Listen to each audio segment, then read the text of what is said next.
দেখো বন্ধুরা আজকে কি লাঞ্চ মেনু। আজকে লাঞ্চ মেনু হচ্ছে এটা হচ্ছে গিয়ে মৃগেল মাছ।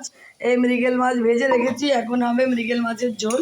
মশলাটা এখানে কষাতে দিয়েছি, জিরে ফোড়ন দিয়েছি, আর এই আলু ভাজা ভাজা করে নিয়েছি, জিরে আর কাঁচা লঙ্কা ফোড়ন দিয়েছি, আর টমেটো আর জিরে আদা বাটা দিয়েছি।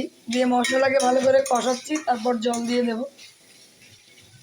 তো জিরে আদা বাটা আর টমেটো কাঁচা লঙ্কা দিয়ে করবো হচ্ছে গিয়ে দেখালাম তোমাদেরকে মৃগেল মাছ ভেজে রেখেছি সুন্দর করে, মৃগেল মাছের ঝোল হবে।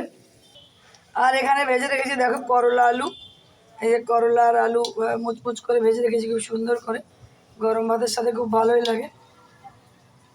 একটা বেগুন ভাজা, সকালে রুটি বেগুন ভাজা করেছিলাম, তার একটা বেগুন ভাজাও রয়েছে, এখানে রেখে দিলাম। তো আজকে লাঞ্চ আইটেমে বেশি কিছু নেই, আছে হচ্ছে মৃগেল মাছের ঝোল আর করলা আলু ভাজা। আর এখানে দেখো ভাত বসিয়ে দিয়েছি, ভাত ফুটছে। তো এই আছে আমার মাছের ঝোলের মশলাটা কষানো হয়ে গেছে, এখন আমি এর মধ্যে জল দিয়ে দেব। একদমই পাতলা করে রান্নাটা হবে, কোনো রকম শুকনো লঙ্কার গুঁড়ো আমি দিইনি। জাস্ট এর মধ্যে একটু মাছের ঝোলটা হয়ে গেলে গরম মশলা ছড়িয়ে দেবো, তাতে মাছের ঝোলটা রেডি হয়ে যাবে।